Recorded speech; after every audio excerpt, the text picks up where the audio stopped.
I'm excited to be here today to talk about a project in the south side of Chicago, working with the Save Altgeld Coalition. A little bit on the coalition. It's a community group. It's residents and neighbors of the Altgeld Gardens, Philip Murray homes in the south side of Chicago. So what does housing look like in Chicago? In 1993 when this photo was taken, and really up until 2000, this is the image a lot of people had about housing in Chicago. Since that, in the last 15 years, Chicago Housing Authority's plan for transformation has radically reshaped housing in the city of Chicago. This is the demolition of Cabrini Green in Chicago's near north side. That radical demolition has resulted in opportunities for private development, and the housing units are replaced in scattered site and mixed income developments, but there's an overall significant reduction in housing unit availability. Putting some numbers to that, since 2000, Chicago Housing Authority has demolished 18,000 housing units, replacing them with just over 2,500 housing units. So that's something around a 13% replacement ratio on housing units. In the same time, the wait list for housing benefit in the city of Chicago has gone up significantly. 60,000 families are on the wait list for housing in Chicago, and last year 200,000 applied for additional benefit.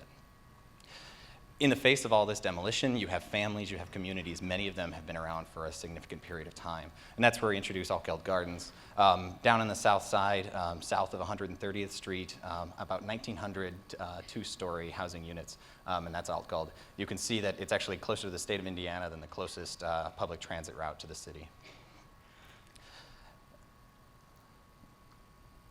So in 2013, Chicago Housing Authority issued a budget that was going to demolish 30% of the housing units in Altgeld. That's 600 family units. All the blocks in blue would be demolished. The coalition came together to protest this and put together a plan.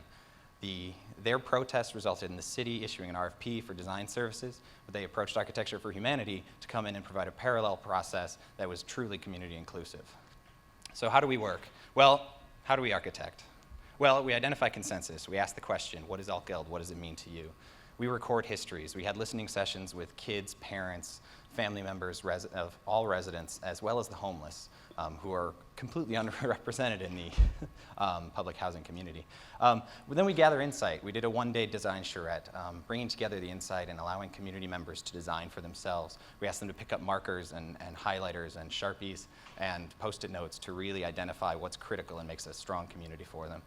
And the result is we architecturalize. We go back, we synergize those notes, that information, those drawings into the community plan for development, which we could then use to leverage, using that architectural vocabulary, leverage the Chicago Housing Authority to take positive steps on their behalf. The result was the Chicago Housing Authority issued their plan for development with their for-profit architectural partners. And because of the advocacy of the Save Altgeld Coalition, they realized a 97% savings in housing. So we talked about going from 600 housing units lost to 60 housing units lost, and those units were lost to accessibility upgrades, so I'd call that generally a win.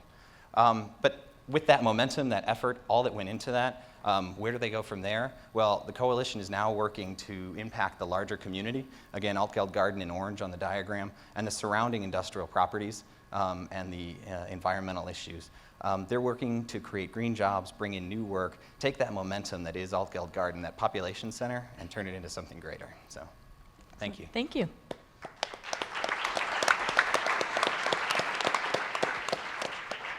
So, Shane?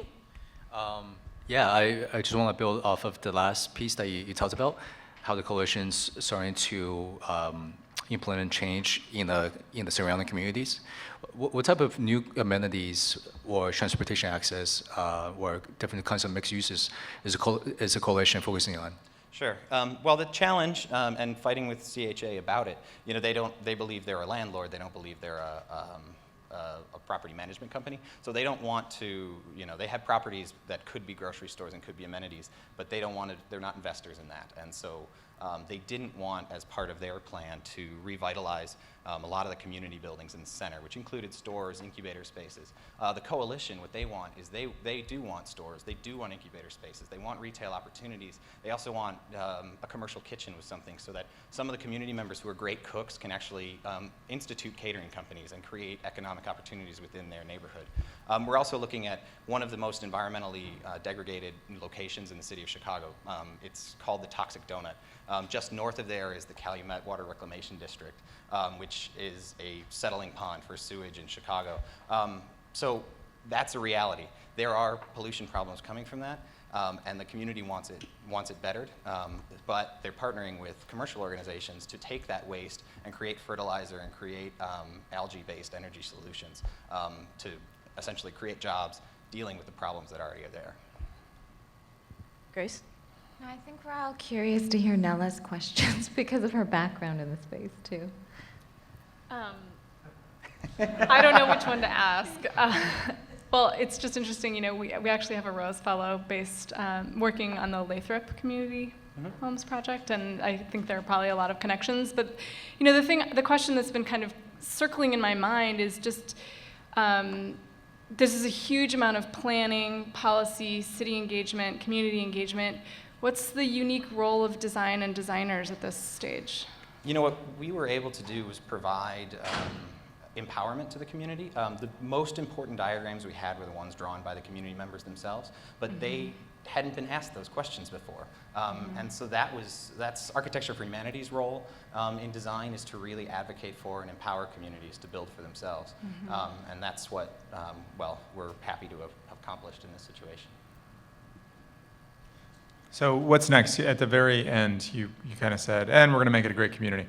What are the next? Yeah, because we have time constraints. But yep, exactly. Yeah. No, so the next steps are they're working to build green jobs in the area. I mentioned a little bit about the Calumet Water Reclamation District, but there's also a huge industrial history in that neighborhood. We're just south of the Pullman homes. The new Pullman Historic District is just north of there. But you also have the Illinois International Port, which is an underutilized port, so they're looking to advocate for and bring jobs back down there. There's also automotive manufacturing. Ford had a factory just down the street. And so they're advocating, essentially the community group is advocating, saying, look, we've got all these skilled and talented employees. We have these people, they're local, they're in the neighborhood. So, you know, let's look at jobs here. The other thing is the Red Line extension. So I mentioned that 95th Street is where the Red Line, the connection to the Loop in Chicago, ends. It's actually, they're talking about extending it to 130th Street, which would be a direct avenue into this community and provide incredibly strong connections to the city of Chicago like they've never seen before. And when you have to take a bus to the train to get to the city, it's a much harder job finding, you know, jobs in the Loop, in employment centers. So. Can you share anything that you learned that's successful in engaging broader community members, people who feel like this has nothing to do with them because their houses aren't at risk? They have money to pay for the kind of homes that they want to live in, so broader community members in Chicago generally. Well, I think the part I struggle with, and oh man, this is a long answer in a amount of time. Just the quick answer, very quick answer. The things I learned, it doesn't matter if you're paying for it or not. People are passionate about their homes or how you're paying for it, because you do still pay for housing and public housing. And it doesn't matter because it's critical and vital to you individually. So. Excellent. Thank you. Thank you.